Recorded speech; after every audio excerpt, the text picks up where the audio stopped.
प्यारे सज्जनों, आज के इस सत्संग में आप सभी का स्वागत है। यहाँ पर आपको संत महापुरुषों व धार्मिक पुस्तकों से मिलने वाले आध्यात्मिक ज्ञान से रूबरू करवाया जाता है। यहाँ पर आपको ऐसा आध्यात्मिक ज्ञान मिलेगा, ऐसी रोचक कथाएं सुनने को मिलेंगी जिसे शायद ही आपने कहीं सुना हो। तो आइए शुरू करते हैं आज का सत्संग। लेकिन सज्जनों, सत्संग शुरू करने से पहले आपसे ये विनती है कि अगर अभी तक आपने हमारे इस चैनल को सब्सक्राइब नहीं किया है तो अभी कर लें, लाइक कर दें और अपने प्रियजनों में शेयर जरूर करें। प्यारे सज्जनों, संघर्ष और चिंता के इस युग में भगवान का पवित्र नाम जपना हमारी सभी समस्याओं, हमारी सभी चिंताओं का एकमात्र इलाज है। नाम जप से बढ़ करके अन्य कोई साधना नहीं। तुम जो चाहे सो करो, पर नाम लेते रहो, इसमें जरा सी भी भूल न हो। यही सबसे पुकार करके मेरा कहना है, तो आपको अन्य किसी साधन को करने की जरूरत नहीं पड़ेगी। बस निष्ठा के साथ प्रभु के नाम का जप करते रहो। प्यारे सज्जनों, नाम जप की महिमा बहुत बड़ी है। भवसागर से पार उतरने का एकमात्र श्रेष्ठ साधन है भगवान के नाम का जप। नाम जप चलता फिरता परमात्मा। ध्यान तो आप सभी को दिन में 2 घंटे ही करना है। शेष समय नाम जप ही सुलभ और श्रेष्ठ साधन है। नाम जप की महिमा तो अतुलनीय है। नाम जप ही ईश्वरीय शक्ति का आहार है। जैसे हम किसी अतिथि को प्रसन्न करने के लिए उसे स्वादिष्ट पकवान परोसते हैं, वैसे ही ईश्वर को रिझाने के लिए हम श्रद्धा भाव से एकाग्रचित्त होकर के लय पूर्वक नाम जप करते हैं। एकाग्र होकर के लय पूर्वक किया गया नाम जप बहुत ही श्रेष्ठ और आध्यात्मिक भोजन है। नाम जप करते रहने से व्यक्ति की समस्त मनोकामनाएं पूर्ण होती हैं। प्यारे सज्जनों, एक बार की बात है, एक गांव में सूखा पड़ गया।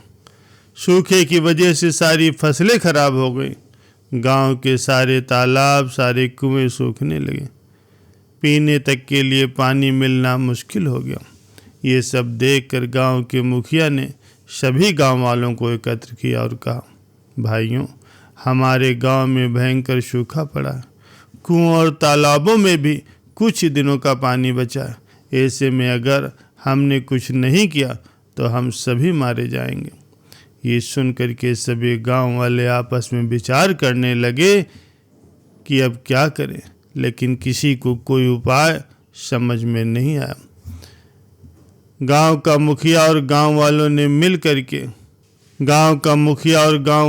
मिलकर आपस में विचार विमर्श किया। मुखिया ने कहा, भाइयों, हमें लगता है ये देवी आपदा है। इसके समाधान के लिए हमें अपने गुरु जी के आश्रम में चलना चाहिए। आप तो सभी जानते हैं कि यहाँ से उत्तर दिशा की ओर जाने पर हमारे गुरु जी का आश्रम है। वहाँ जा कर के हम उनसे ही कोई समाधान पूछते हैं। अगले दिन गांव के सभी लोग गुरु जी के आश्रम में पहुँच गए। वहाँ जा कर के उन्होंने देखा कि एक छोटी सी झील के किनारे बहुत से साधु बैठे तपस्या कर रहे हैं। पास ही कुछ साधु हवन कर रहे हैं। चारों ओर हरियाली ही हरियाली। गांव के मुखिया ने एक साधु से पूछा कि साधु बाबा, गुरुजी कहाँ मिलेंगे? उस साधु ने कहा, क्या काम है आपको? मुखिया ने अपने गांव की सारी परेशानी बता दी। ये सुन कर के उस साधु ने कहा, आप लोग अभी कुछ इंतजार करें। गुरुजी अभी ध्यान मुद्रा में हैं। कुछ देर बाद मैं उन्हें आपके आने की सूचना दूंगा। मुखिया और गांव वाले वहीं हरी हरी घास पर बैठ गए। उन पर पेड़ों की छाया थी। नीचे हरी घास, चारों ओर खुशी का माहौल देखकर सब लोग अपना दुख भूल गए। कुछ देर के बाद साधु ने आकर के बताया कि गुरुदेव आपको बुला रहे हैं। मुखिया और कुछ लोग गुरुजी की कुटिया में पहुंच गए। उन्होंने दंडवत गुरुजी को प्रणाम किया। गुरुजी ने कहा, बताइए क्या कष्ट है आपको और आप सब लोग यहाँ किस लिए पधारे? मुखिया ने उन्हें अपनी सारी बात बता दी। गुरुजी ने कहा, ये तो प्रभु की इच्छा है, इसमें भला मैं क्या कर सकता हूँ। जिस जीव का समय पूरा हो जाता वो भगवान की शरण में चला जाता। जाओ, श्री हरि के नाम का जप करो, वही तुम्हारे कष्टों का निवारण करेंगे। मुखिया ने कहा, गुरुजी हम तो सूखे की मार झेल रहे हैं, हमारी फसलें नष्ट हो चुकी हैं, हमारा परिवार भूखों मरने की कगार पर आ गया, और आप भगवान का नाम जपने की बात कर रहे हैं। ऐसे में भगवान के नाम का जप भला कैसे कर सकते हैं? ये सुन कर के गुरुजी हंसने लगे। गुरुजी ने कहा, अच्छा तो ठीक है, मैं तुम्हें अपने आश्रम के सबसे छोटे साधु, जिसकी उम्र मात्र 5 वर्ष है, उसे तुम्हारे साथ भेज देता हूँ। वो तुम सब की ओर से नाम जप करेगा, जिससे बारिश हो जाएगी। लेकिन मेरी एक शर्त है, उस बालक को कोई कष्ट नहीं होना चाहिए। वो वहाँ केवल 8 दिन रहेगा। आपको उसकी सेवा करनी होगी। अगर वो आपकी सेवा से प्रसन्न हो गया तो हरि भी प्रसन्न हो जाएंगे। गुरुजी ने उस 5 वर्ष के साधु को अपने पास बुलाया और उसके कान में कुछ कहा। वो बालक साधु हंसते हंसते गांव वालों के साथ चल दिया। गांव में जाकर के उसने एक पीपल के पेड़ के नीचे अपना आसन जमा लिया और हरि नाम का उसने जप शुरू कर दिया। सभी गांव वाले उसके लिए तरह तरह के फल, मिठाइयाँ, दूध, दही लेकर के आने लगे। कोई उसे अपने घर से दरी चादर लेकर के पहुंचा। लेकिन वो छोटा साधु केवल हरि का नाम जप ही करता रहा। गांव वाले उससे बहुत अन्य विनय करते रहे, लेकिन उसने किसी की नहीं सुनी। ना तो उसने दरी बिछाई और ना ही उसने खाने पीने का कोई सामान स्वीकार किया। एक दिन बीता। अब मुखिया और गांव वालों की चिंता होने लगी, क्योंकि गुरुजी ने उस बालक का ध्यान रखने के लिए कहा था, और वो बालक ना तो कुछ खा रहा था और ना ही कुछ पी रहा था। गांव में बातें बनने लगी। हर घर में यही बात होने लगी। औरतें आपस में बात करती, अरे वो छोटा सा बालक तो केवल हरि हरि के नाम का ही जप कर रहा है, समझ में नहीं आता कि क्या करें। इधर गांव के मुखिया और गांव वाले बार बार उस बालक के पास जाते और उसे समझाते, महाराज हरि हरि तो बाद में जप लेना, पहले कुछ खा लो, कुछ पी लो। पूरा गांव यही बातें बना रहा था। इसी तरह 7 दिन बीत गए। सभी गांव वाले उस बालक के समीप बैठकर रोने लगे और प्रार्थना करने लगे, महाराज हमें बारिश नहीं चाहिए, लेकिन आपको अगर कुछ हो गया तो हम गुरु जी को क्या मुंह दिखाएंगे, इसलिए हरि हरि छोड़ करके कुछ खा लीजिए। पूरा गांव बैठकर यही प्रार्थना करने लगा कि हे प्रभु, हे हरि, इस बालक का उपवास पूरा करवा दीजिए। पूरी रात बैठने के बाद सुबह काले काले बादल उमड़ आए।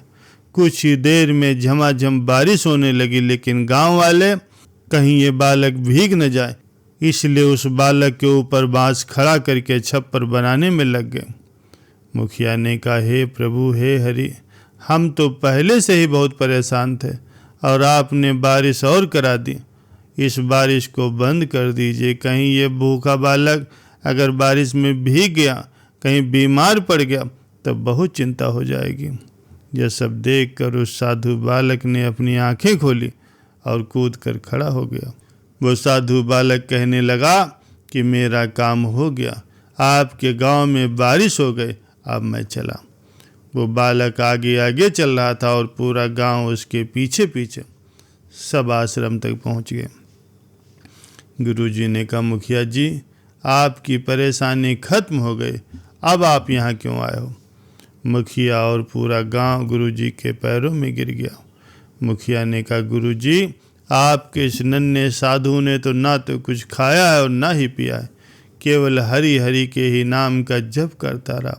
हमें तो कुछ भी ध्यान नहीं रहा, हम तो केवल इसे बचाने में ही लगे रहे। हमारे कारण इसे बहुत कष्ट हुआ, हमें क्षमा कर दीजिए। गुरुजी ने कहा, इस बालक को मैंने ही उपवास करने के लिए कहा था, ये तो कई कई महीने का उपवास कर सकता, यहाँ तो केवल 8 ही दिन हुए। अब दूसरी बात सुनो। इसकी चिंता में पूरा गांव ही हरि हरि बोलता रहा, जिससे प्रभु श्री हरि ने तुम्हारी पुकार सुन ली और बारिश हो गई। चाहे तुम इसे बचाने के लिए ही सही, लेकिन खुद भूखे प्यासे रह करके इसकी चिंता में मुंह से हरि हरि बोलते रहे, इससे तुम्हारे सारे पाप भी नष्ट हो गए। अब जा करके अपना जीवन सुख से जियो। मुखिया ने कहा, गुरुजी, जो बात आप हमें समझाना चाह रहे थे कि हरि के नाम का जप करो, वो इस तरह से समझाई कि हमें बारिश भी बुरी लगने लगी। मुखिया ने कहा, अब से हमारा पूरा गांव ही हरि के नाम का जप करेगा।